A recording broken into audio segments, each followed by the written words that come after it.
If you've ever opened your LES and thought, what is all of this? You're not alone. Military pay is not one number, it's a whole ecosystem. And most civilian budgeting advice doesn't fit because that assumes a world that has nothing to do with yours. I'm gonna break down a simple budgeting system built specifically for military life. One that works whether you're stateside, deployed, or mid-PCS. So let's get into it. Here's the core problem. Your income isn't just one number. It's a whole ecosystem. Base pay, BAH, BAS, COLA if you're in a high-cost area, plus special pay depending on your job situation. Hazardous duty, incentive pay, seat pay, flight pay, jump pay, hostile fire, imminent danger pay, family separation allowance. Any of these can show up, change, or disappear. And here's the part that trips people up. Most of those allowances are non-taxable. So your actual take-home is higher than your salary would be on paper, but only if you understand what you're receiving. Your income changes with rank. It changes with each duty station. It changes with deployment. Civilian budgeting advice doesn't account for any of that. So before you can build a budget, you need to know what you're actually working with. Everything starts with the LES, your leave and earning statement. That's the military version of a pay stub, and some service members never learn to actually read it. 3 sections matter for budgeting. Entitlements, everything the military is paying you.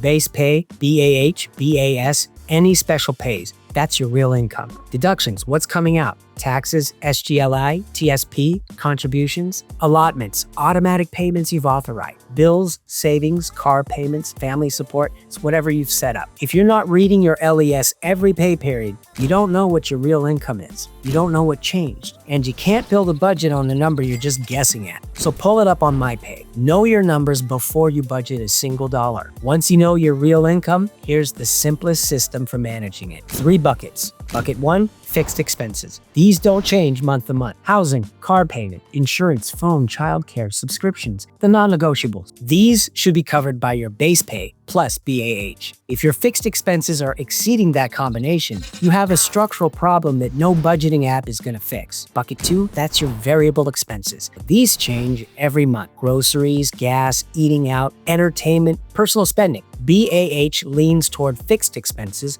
BAS leans toward food, which is variable. Your BAS for 2026 is $476.95. If you're enlisted, $328.48 if you're an officer. Flat rate regardless of rank or family size. That's your food budget floor. Now, bucket 3, military-specific saving. This is where civilian advice completely falls apart. You need a PCS fund, a deployment savings buffer, an emergency fund, and a gear and uniform replacement fund. Each of these serves a different purpose, and we're going to talk about all of them. Simple system, but it only works if you actually know what's going into each of your buckets. So this might be the most important thing I say in this video. Never treat BAH as extra money. BAH is meant for housing. It's calibrated to your rank, your dependent status, and your duty station zip code. It's not a bonus. It's not discretionary. If you spend it on anything other than housing costs, you're running a deficit you just can't see yet. The move is to live under your BAH when possible and pocket the difference. So if your BAH is $2,400 and your rent is $1,900, that's $500 margin that can go straight into your saving. That's the military financial advantage that most people miss. BAH creep, where you rent up to the top of your allowance because you can afford it, that's one of the fastest ways to kill your financial progress. So build a PCS fund. You will PCS. It will cost more than you expect, and reimbursement, that's going to take weeks. Even with PPM reimbursements, what a lot of people still call a Diddy move, and TLE, you're paying upfront for hotel stays, security deposits, utility setup fees, fuel, hiring movers, supplies, food on the road, temporary lodging, and new gear for the new place. That money, that's gonna have to come from somewhere. So my recommendation is keep $1,000 to $3,000 in a dedicated PCS fund at all times, not in your checking account, in a separate labeled savings account. Ideally, a high yield one so it's earning something while you wait, because that labeling matters. Call it your PCS fund. When you look at your accounts, you need to see it clearly for what it is, not as money that's available to spend. Service members without a PCS fund put moves on credit cards, and that debt follows them long after the orders are done.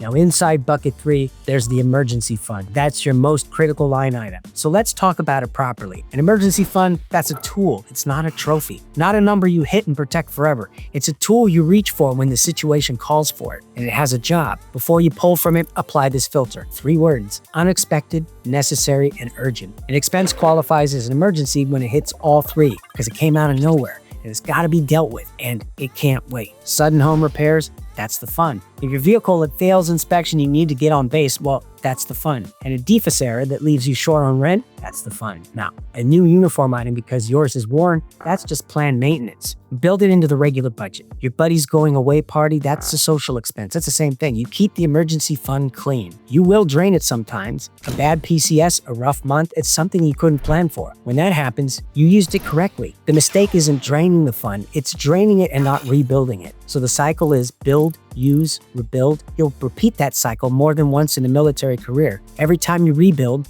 it gets faster because the habit is already there. Deployment is the single biggest wealth building window in military life, and most people waste it. Your expenses drop. Housing is covered, food's covered. You may pick up hazardous duty incentive pay, hostile fire, imminent danger pay, or family separation allowance. And if you're in a combat zone, your base pay may become tax-free under the combat zone tax exclusion. That combination, lower expenses, higher or tax-free income, that's a financial window that doesn't open in civilian life. Best moves during deployment: pay off high-interest debt, push your emergency fund to 3 to 6 months, and increase your TSP contributions as much as your budget allows once those 2 priorities are handled. Combat zone TSP contributions are tax-free going in. If you're using Roth TSP, that money grows tax-free forever. Your worst move? The I'm back spending spree. Car purchases, luxury spending, new credit card debt in the first 60 days home. That wipes out months of financial progress in a weekend. Discipline is the foundation of military life. Let that carry into your finances. The same habits that make you effective in the field: preparation, consistency, delayed gratification. These are the habits that build financial stability. It's just financial PT. TSP is the military's version of a 401k. If you're not contributing, you're leaving money on the table. If you entered service after January 2018,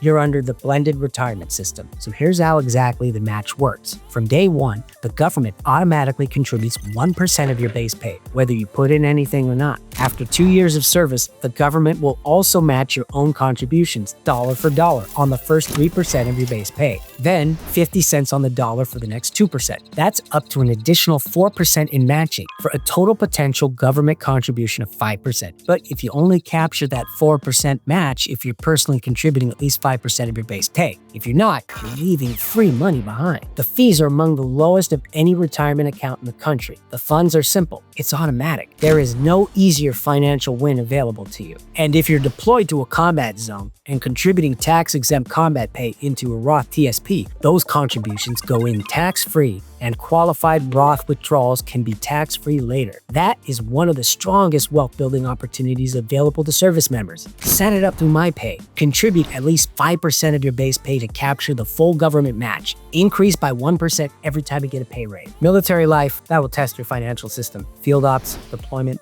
training rotations, PCS moves. There will be periods where you are not sitting at your desk managing your money, so your system needs to run without you. Allotments are a tool most civilians don't have. You can instruct DFUS to automatically send money to a savings account, a bill, a family member, a loan before it even hits your checking account. That's more reliable than civilian autopay because it happens upstream. Set up automatic transfers to your HYSA or your PCS fund and emergency fund. Label each account specifically so the purpose is always clear. Set up autopay on all fixed bills. Set your TSP contribution through MyPay. The goal is a system that runs correctly whether you're available or not, because military life will guarantee that you will not always be available. A few situations that come up specifically in military financial planning. Living in the barracks. Your monthly expenses are lower than almost anyone else your age. Housing and food are largely covered. That's an advantage, but only if you use it. If you're in the barracks and not aggressively building savings, you're burning your best financial window. So start with the emergency fund first. It gets significantly harder to build savings once you're paying rent. Dual military households, 2 incomes, 2 BAH situations depending on dependent status. The risk is lifestyle creep. 2 paychecks disappear fast when you're not tracking them. Each partner should maintain their own savings cushion or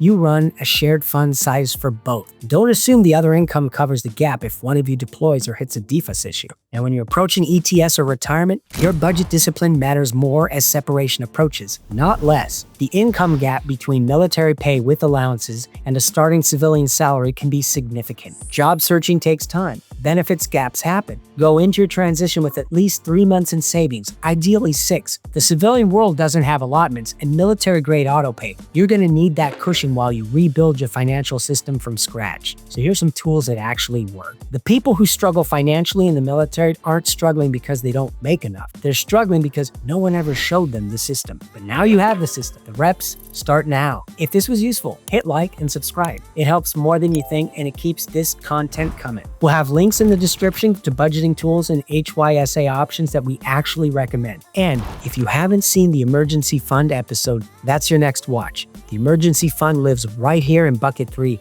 and there's a full breakdown of the build, use, and rebuild cycle that's waiting for you there. This is Bullet Finance, and I'll see you in the next one.